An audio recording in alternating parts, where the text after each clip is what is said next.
leaders in the Black community. Was there a way Sanders dealt with like policy positions that pushed the Black community away? Was it more about the structure of the campaign, the outreach? What was your assessment as someone who thought deeply about this from 2016 and into this year? Well, my 2020 was just an outside endorser. I just endorsed the campaign and watched it from afar. I was too busy registering voters in Georgia to really kind of be in depth. The campaign to me was the 2020 campaign to me was all but, at least with Black voters, all but a loss by the time that 2020 came around, because of the lack of fundamental like outreach and relationship building that could have been done with one of the largest email lists and one of the largest like money in the bank candidates in the nation and in Americans' history when it comes down to like having grassroots funding. And what I mean by that, and I try to say this not in a negative way, but there were just organic conversations, organic decisions that were made from 2016 that could have been addressed. There was never a African-American outreach. My team never got a debrief whatsoever. We never got a chance to debrief in 2016. Therefore, we went into 2020 thinking that, maybe they could do it bigger and better, but they didn't learn from the basic problems that they had in 2016. And those problems that they had in 2016 were definitely symptomatic of another major issue in politics, and especially in progressive politics. That is the adversity and the adverse reaction to Black things, and really trying to do deep work. We're doing things like listening to Black staffs, doing things like listening to consultants. It's because my side of the world, we always take on the centrist and the DNC for their treatment of Americans. But that campaign, though being on it, has some very deep when it came down to dealing with politics. African Americans that were on the campaign that was this is from 2015 till here. Whether that's systemic, whether that's a Bernie thing, whether that's a Jeff Weaver thing, whether that's a whoever thing, we have to be realistic about the effort that people actually put in to creating relationships and organic relationships. I will say another thing before I let it go. I think Bernie Sanders... This quite a bit, but Marcus is giving us a pretty stark view of sort of the shortcomings. You've often called in the experience of the Rainbow Coalition and the Jackson campaigns of '84 and '88 to make sense of present day electoral strategy. Can you help us take a step back and speak to the similarities and differences of the Sanders campaign in the moment that we're in with the Rainbow Coalition that formed around the Jackson campaigns, and help lift up some of the lessons from those earlier experiences to make sense of what happened with Bernie? Yeah, well, first, thank you, Rishi, for inviting me. Just as a clarification, I'm the editor of the GlobalAfricanWorker.com, but I'm not speaking on your behalf in this program. These views are mine. What was interesting, particularly in listening to what Marcus was just saying, is that when I think about the Jackson campaigns of '84 and '88, particularly in '88, there were multiple ways for people to get involved in a campaign at fairly high levels. One of the things that Jackson paid attention to, there was a general theme that ran through the campaign, particularly in 1988. And he was very much emphasizing justice and workers' rights throughout the campaign. But there was a real attention to developing legitimate constituency organizations that were very rooted, that had a great deal of influence on a campaign, and you truly felt like you were involved in a rainbow movement. I think that what I experienced in 2016 was very disappointing with the Sanders campaign, and again in 2020, where though in both campaigns I supported Sanders, it was hard as hell to get involved in a campaign, in doing anything other than either being a surrogate or doing neighborhood work. But if you were trying to bring, and I'm not just speaking on my behalf, but a number of other folks that have had a fair amount of experience, there didn't seem to be a point of entry. This became a real problem. A second thing is that Sanders did not have a Southern strategy. Now, some people say he did. If he did, in my opinion, there's no evidence of it. Jackson had a Southern strategy, and particularly in '88. And part of that was about building the right kind of ties. In that case, between '84 and '88, in some cases before that, certainly, but certainly between '84 and '88, developing the right kind of ties with the leaders, which is what I was hoping that Senator Sanders was going to do between 2016 and 2020, and spend a lot more time listening to and developing the right kind of ties in the South. I know a little bit about South Carolina, and some of the key people that I know there, it's like they were never called. No one approached them.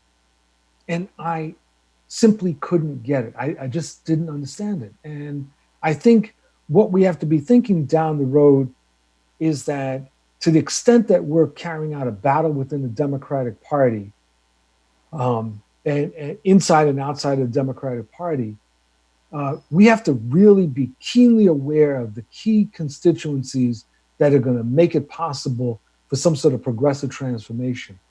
And this country's going nowhere without African Americans, and certainly the Democratic Party isn't. So it's just something that should have, from the very beginning, what is our Southern strategy? Got you. And Alicia, just kind of doing the rounds here, and you were very much, I remember Black Lives Matter was kind of on the debate stage during the 2016 round. And then obviously you and your organization were weighing back and forth the candidates for this cycle. What have you heard that you agree with or disagree with? And in particular, wanted to ask a little bit about the kind of platform of the Sanders campaign. I remember that the demands, I think it's a Movement for Black Lives kind of platform came out, and there's some similarities between the Sanders platform and that one, but there is also differences. And some people have this question: well, is it the universalist demands that are a problem because they don't speak specifically to race, or was it really just more how him and his campaign talked about the issues, but the platform was actually correct? So those are a few things I'd like you to reflect on. These are good questions, and thank you. And what an honor to be on this panel at this time having this conversation. So hi to everybody. I'll just start off and say that I agree with Marcus. And I want to dive into a couple of things, maybe like continue to elaborate on a couple of things that Marcus offered, because I think they're important for us to analyze. I will also say that the position I'm speaking from right now is not BLM. It's not M for BL. I am the principal at an organization that did a series of endorsements this year around the primaries, and we based that endorsement on a Black agenda that we designed that came from a project that we did called the Black Census, which is the largest survey of Black people in America in 155 years. I'm saying that not to toot my own horn. I'm saying that to say that this agenda actually is important in this story because it does represent what Black folks care about across a range of spectrums. You could say that this agenda is in a sense the consensus agenda. It is an agenda that folk agree with across income, across gender, and across a range of other demographics. And I say that, and I posit that here because I think it's important to recognize that so often when it comes to Black communities, and particularly when Black folks try to engage with campaigns, we run into a couple of challenges. I think one challenge is the notion that the things we're trying to move are not reasonable, right? That wasn't necessarily a Sanders campaign challenge, but it becomes a challenge when you're dealing with political campaigns overall. I think the other thing, though, that happens is that, folk want to figure out how to use various communities for symbol and not substance. And I think as somebody who, has helped to create Black Lives Matter and tried to engage political campaigns in 2016, even though there's kind of this widespread narrative that we did not try to. We just chose to not endorse, but we certainly were in conversation with political campaigns for most of the electoral season. And what I can say is that in 2016, we had a really hard time even getting candidates to say Black Lives Matter. And that was progressive candidates, and it was also neoliberal candidates. And so the fact that in 2016, we were there after having had the first Black president in the history of this country, and at the kind of pinnacle and the height of the Black Lives Matter movement at that time, I think you could already say that 2016 was going to be a wash, because the fight actually became around, us just trying to get to the basic steps. And we hadn't even gotten into policy yet. I will say that, come 2020, I agree with Marcus. We had 4 years. We had 4 years to build relationships. We had 4 years to invest in institutions.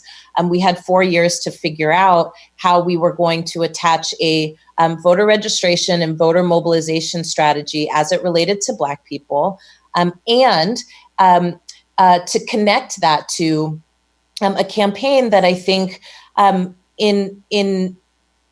all intents and purposes, really did try and represent an agenda that would have moved Black communities forward. And with that being said, in 4 years, we were not able to actually close the gap between not only the relationships of institutions rooted in communities to the campaign, but I also think a sense of a nuancing of what Black communities needed to be won over in order to really win. And I think one thing I would add here is that, for me, what I experienced, both in, having gone through an endorsement process with the Sanders campaign, folk definitely did show up for it. Folk did reach out to us early. And I would say that when it came to substance around policy, we had some difference. I think one of the things that becomes really important in this moment is that we should be able to do a lot more at this stage than talk about Black communities as if the things that define us are incarceration, legalization, right?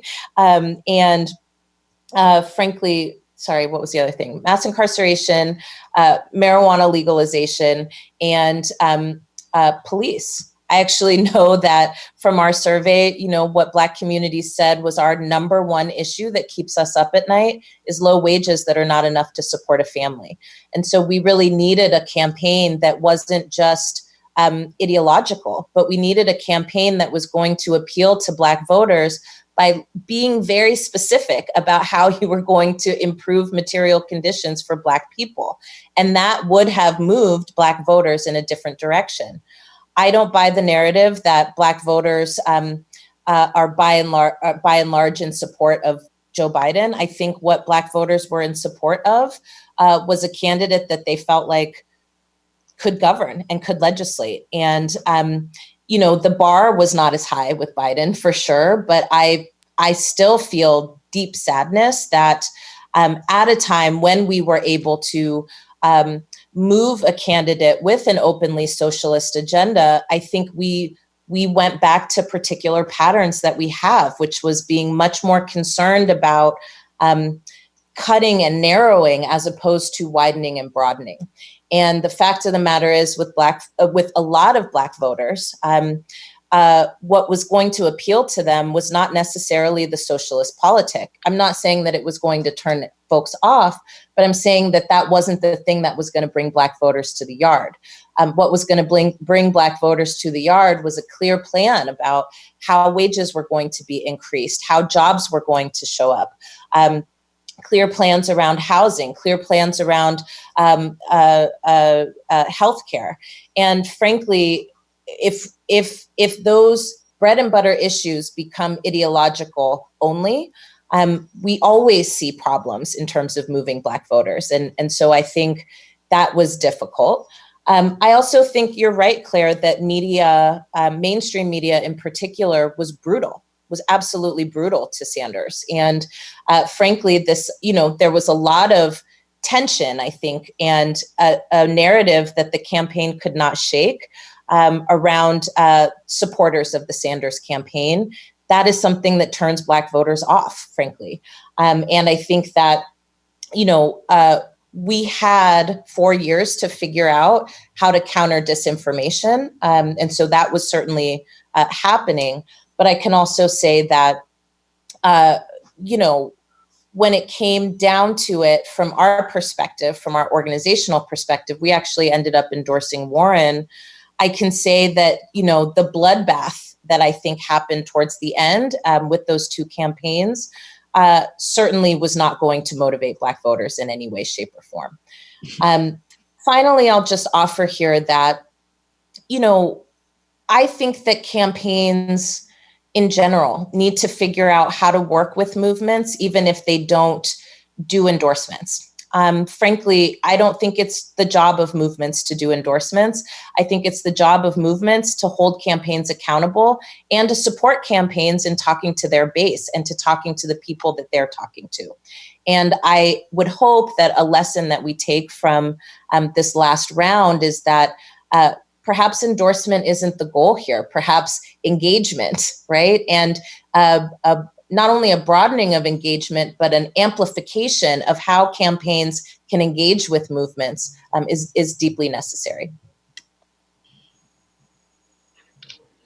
Thanks, Alicia. And Claire, I want to bring you back, not to necessarily address everything that everyone said, but you were specifically on the organizing team and leading the organizing team of the campaign. So that's somewhat probably connected, but also different from many of the comments that folks are making. I was hoping you could, before we kind of move into the current moment, talk a little bit more about the organizing department and what you feel were some of the things that you all innovated on that should be brought forward into the next, iterations of organization or campaigns, and to what extent any of your efforts brought, tried to bring in Black volunteers of color, organizers in that work, because it feels and felt like there was lots of activity,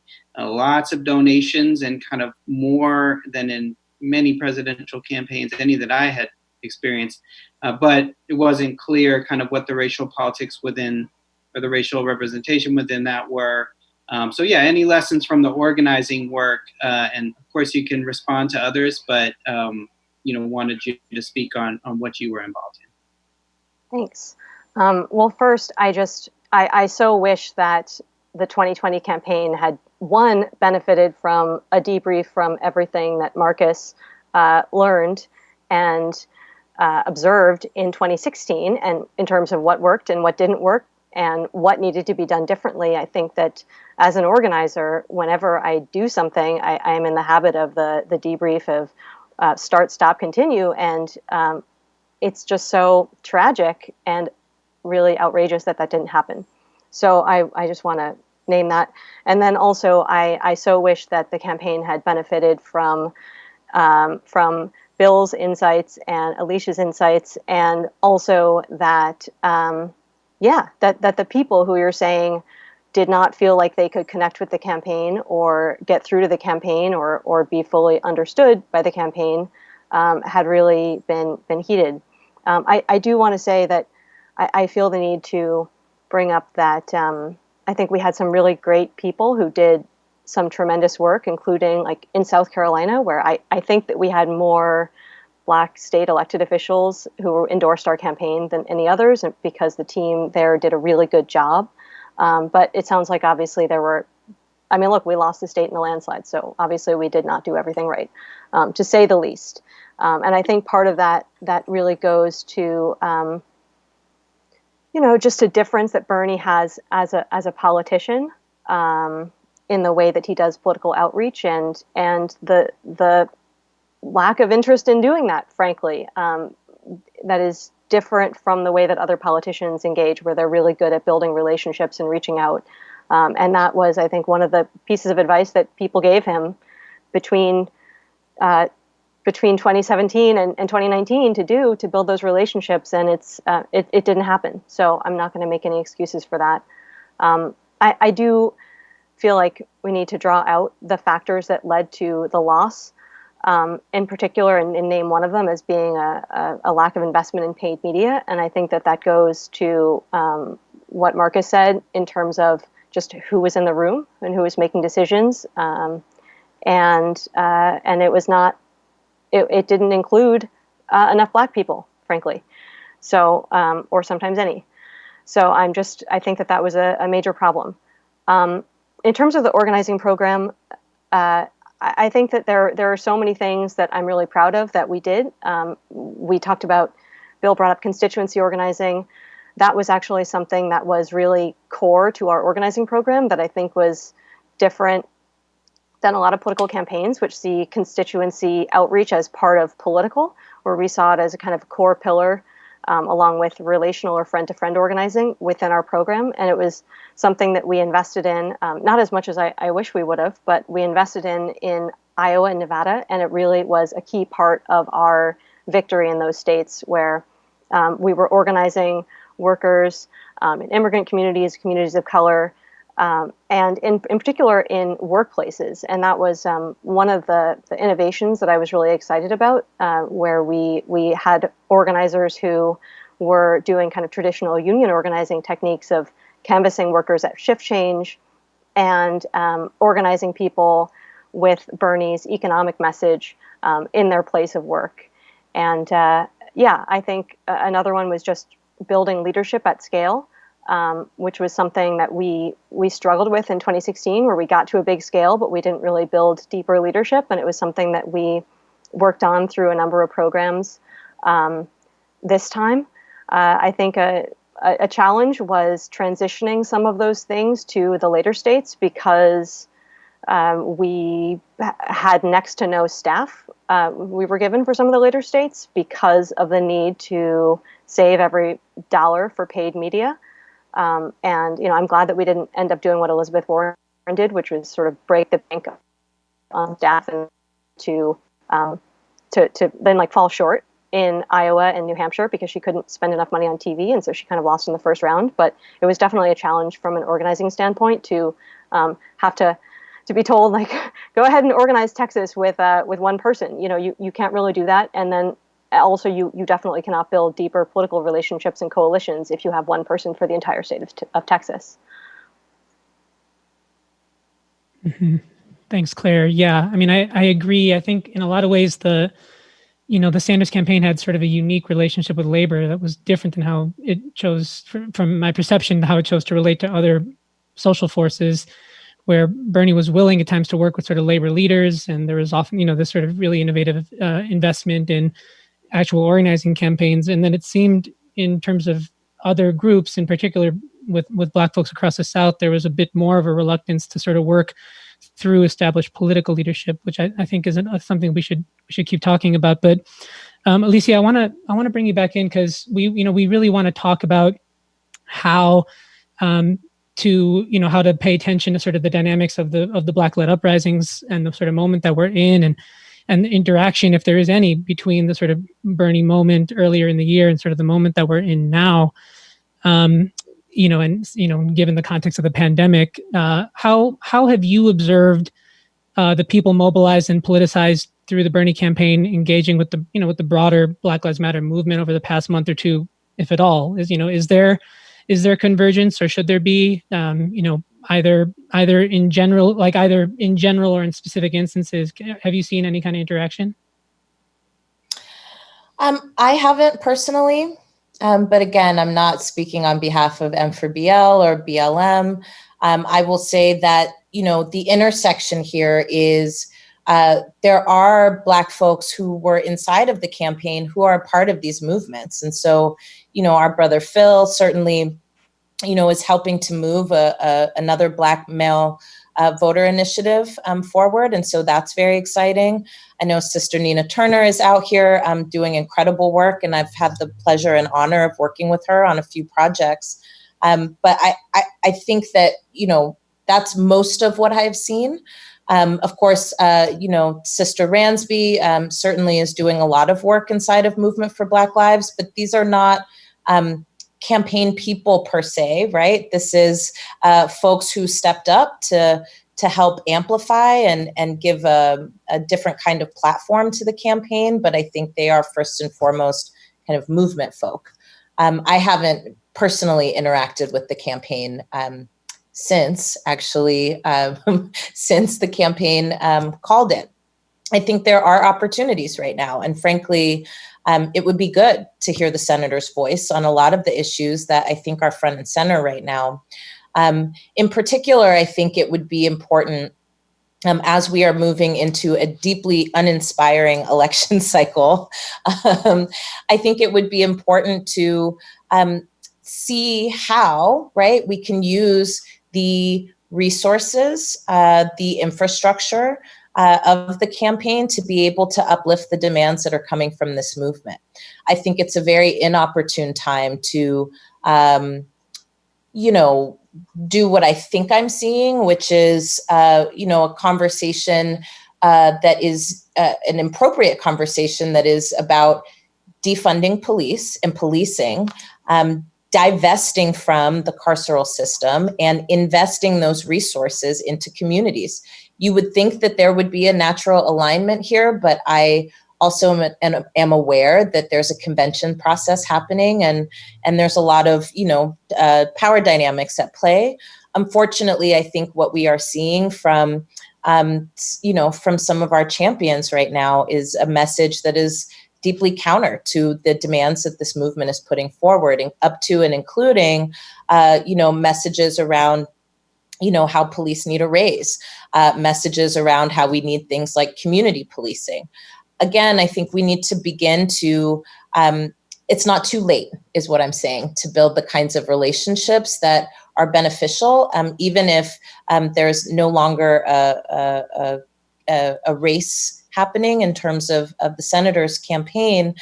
There is still infrastructure there that can very much be leveraged to help amplify the demands of this movement. So I would look forward to seeing opportunities like that, and I would look forward to being a part of opportunities like that.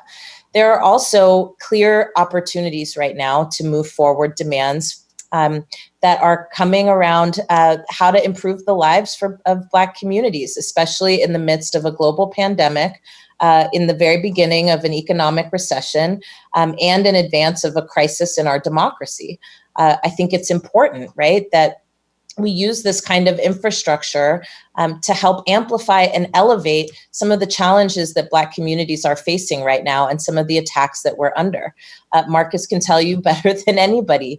We've got, hundreds of voters, Black voters in particular, all through the state of Georgia, who are waiting in lines for hours and hours just to be able to access their right to make decisions over the people who represent them. In places like Kentucky, voters turned up when they were locked out of polling places. It would be great to hear from campaigns who are really projecting a different vision for the future of this country, to not have stopped at the primary when the race is over for that particular candidate. I think we have to draw a line of continuity here. And if the fight here was really about amplifying and elevating the possibility that democratic socialism could be the governing principles of this country, the fight for Black communities should not have stopped. And so I would just say that those are key opportunities that are on the landscape right now. Yeah, those are really crucial interventions to make, Alicia. Thank you. And we kind of want to build off of that and bring Marcus back in. But before I do that, I just want to tell the audience, we've heard that there was a couple tech glitchy problems in the beginning. I think they've all been resolved. So hopefully folks are okay. But if you want, feel free to start a watch party on Facebook Live so we can build back some of the audience of the folks that may have dropped off in that tech problem. But things look good on the front end now. But Marcus, I want to bring you back in. One powerful aspect sort of this moment is that, it appears that Black leaders and Black organizations are, truly genuinely in the lead and are, for the most part, their leadership is being respected in the broader movement. Is this a sign of a potential watershed realignment of movement forces underway in this moment? Is this, is there the possibility of a front in sort of the way that Alicia just described for the 2020 election or for beyond, that's led by Black and brown forces and communities with white people supporting alongside? What's sort of in development? What do you think is possible? Well, I hope so. I mean, white supremacy so far in America is undefeated. With a couple of losses here and there, they're still kind of on top. And I don't want to say that in a negative way. I just want to say that in a realistic way. We cannot go back to the same policies, the same practices that we had just earlier this year and expect anything different. Let me bring something up.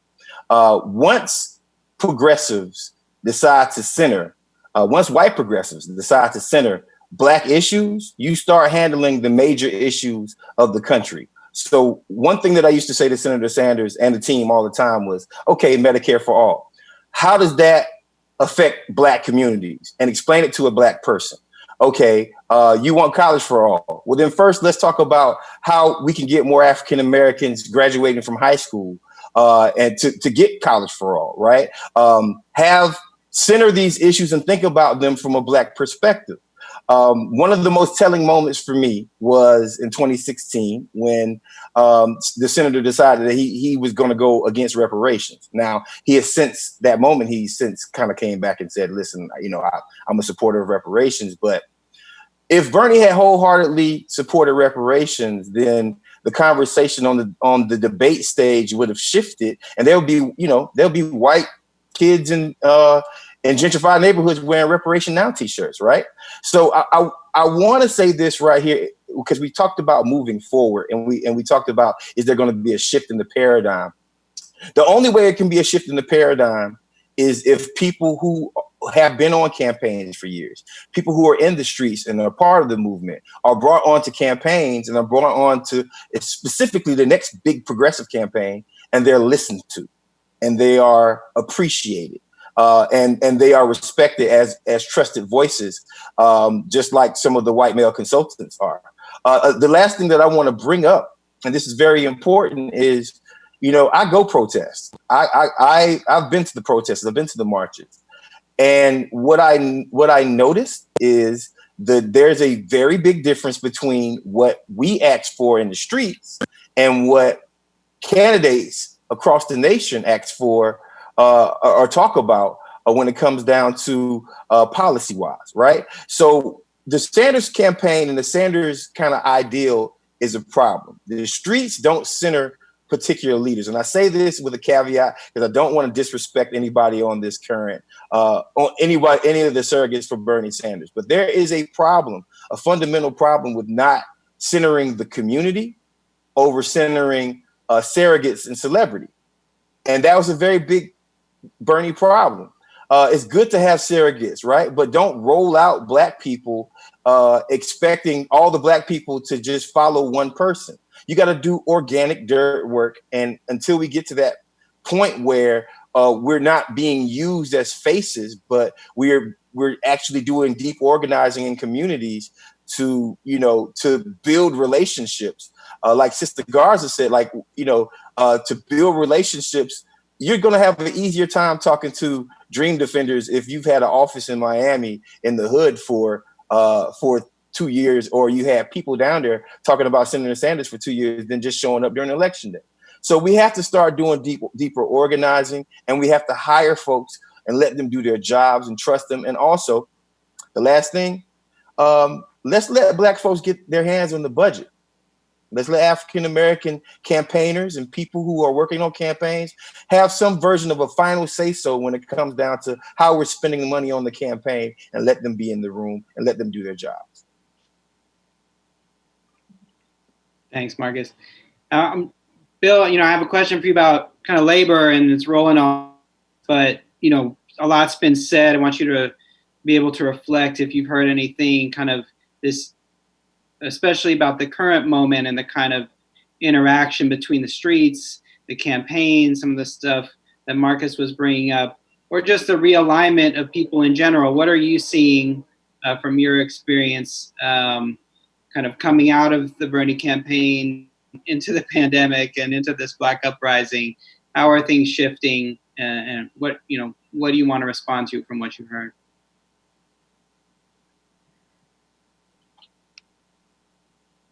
I want to say a few things. The Sanders campaign was clearly historic. It was the most progressive campaign, in my opinion, at the presidential level since Jackson in '88. And a lot of what I feel, I'm not going to speak for any of the other panelists, is a frustration built on knowing that things could have played out differently. And that's what eats at me, because this was a really unusual moment. In terms of where we are now, I would just say this. One is November is not a contest between Biden, assuming he's the nominee, and Trump. It's a real fight against a right-wing populist movement that Trump happens to epitomize. And when people think about the election in terms of personalities, they're misreading the moment entirely. We're dealing with a vicious, nefarious, semi-armed right-wing movement that is interested in overthrowing the 20th century and everything that was accomplished.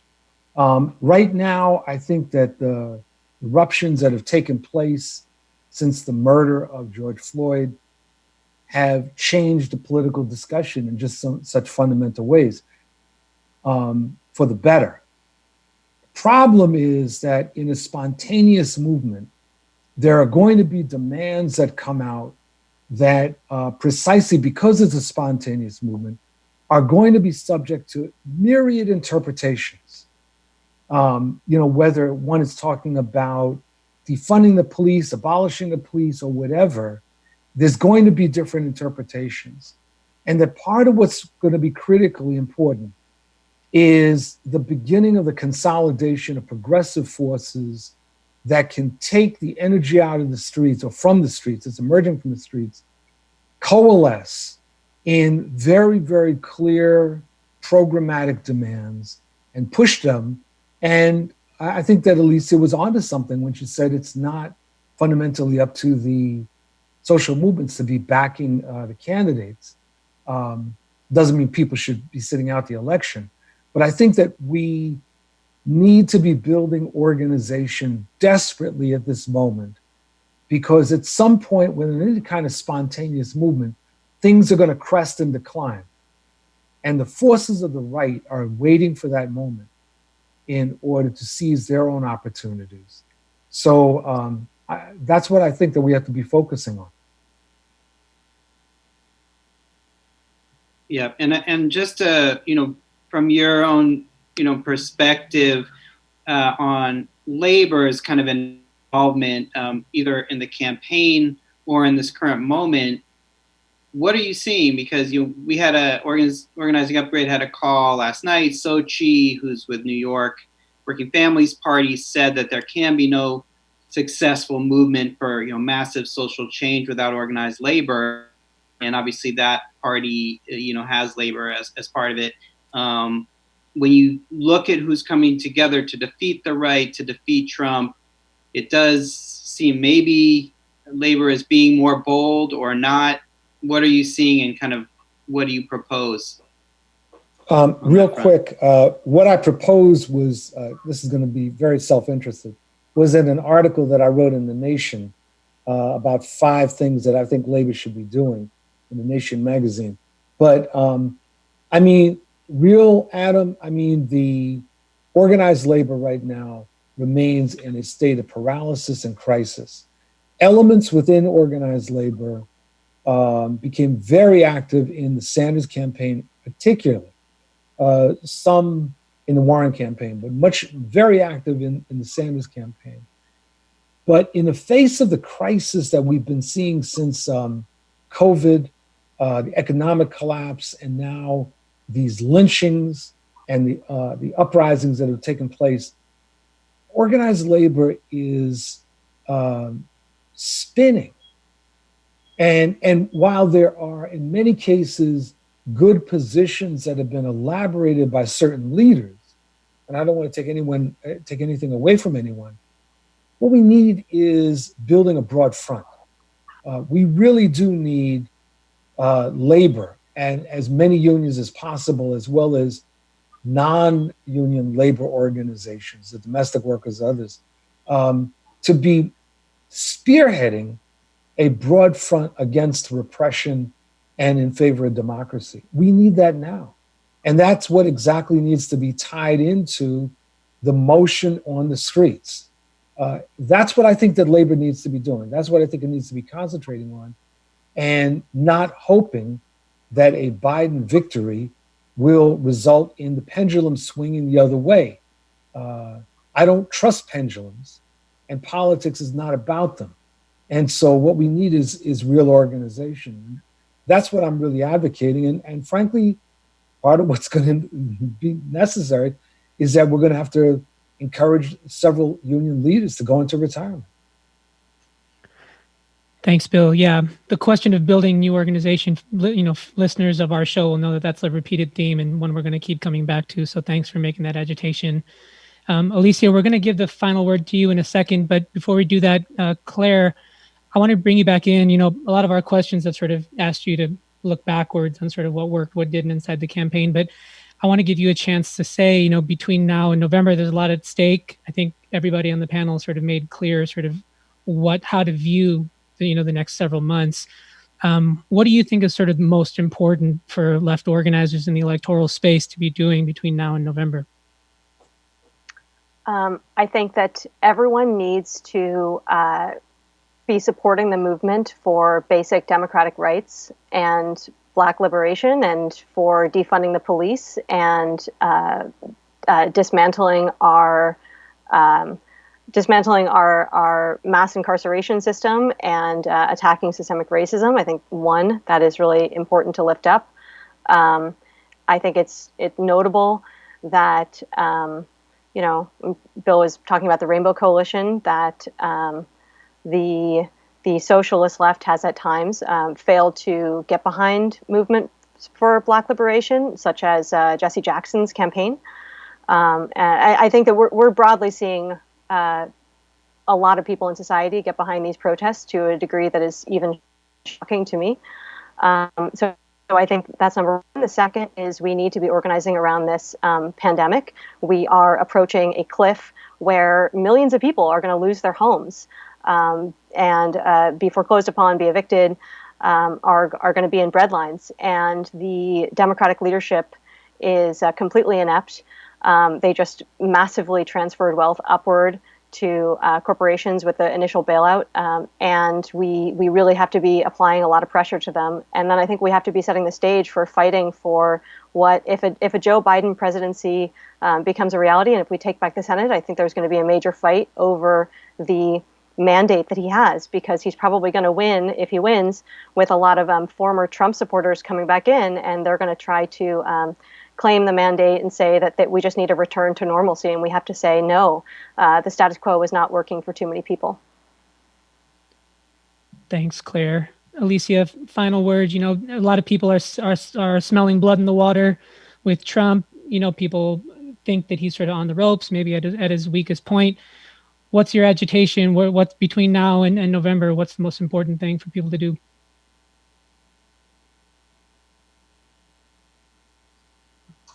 Hey, muted, but now back. All right. I mean, I think the most important thing for people to do, honestly, is turn out and to get all their people to turn out too. But I want to say that in context. You know, today, Donald Trump tweeted that he believes that Black Lives Matter is a symbol of hate. Last week, Bill Barr, who heads the Department of Justice, announced that they are convening a task force to look at organizations like ours and like this one here, right, that he deems to be related to Antifa. We are, as co-founders, Patrice and Opal and myself, certainly being attacked every single day on right-wing channels and by right-wing pundits, not only about our politics and our ideology, but literally being attacked on the basis of these uprisings. And so I want to be very clear that the most immediate task is not to just love what's happening in terms of the rebellions that are sweeping the country. It's to actually now stand in defense and support of this movement. And we've seen this playbook. We saw it in 2016.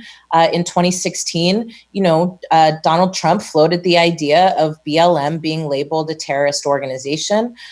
They started to craft new designations inside of the FBI, including one that they called a Black identity extremist. And I think we need to take these types of threats seriously, not just because it's me, but because activists and organizers and community members across the country who participated in protests, who have been helping to take down Confederate statues, this president is actually putting up wanted posters with people's faces on them. What Bill said is right. The time right now is not about kind of the clash of personalities. And it's not even about parties at this point. There is a growing right-wing populist movement that has taken power in this country and plans to, frankly, hold on to it. And so I believe that what we've got to do as a movement is absolutely get it together and absolutely broaden. And one of the ways that we can broaden is in defense of this movement right now. And, as we're seeing, folks across the country of all races, backgrounds, ethnicities, and creeds stand up to say Black Lives Matter, we have to also make sure that people understand the backlash and that they can interpret the backlash in such a way that they don't just see it as a shame or a shameful thing that's happening to somebody else, but that they see it as a personal attack on them and their futures. So that's what I would say the most immediate task is for us to do right now so that we can even get to November. Amazing. Thank you, Alicia. Thank you, all of you. What an amazing note to end on. So that's a wrap for tonight. Thank you so much to all the guests. Really rich discussion. Our next show is on July 22nd, same time, same channel. 5 p.m. Pacific, 8 p.m. Eastern. We already know on that show that M. Adams from Freedom Inc. and Judith LeBlanc from Native Organizers Alliance will be on, and they'll be joined by a couple other excellent guests to be announced soon. Please join us. Adam, why don't you take us home? Thanks so much to Organizing Upgrade, Real News Network for making this show possible. Thanks to all the guests. Really want to lift up, Marcus said, white supremacy has been winning the rounds in this country. Hopefully we're seeing a good body blow and a knockout punch happening soon. Really appreciate people bringing their full selves and not pulling any punches on this show. So until next time, keep fighting, keep organizing.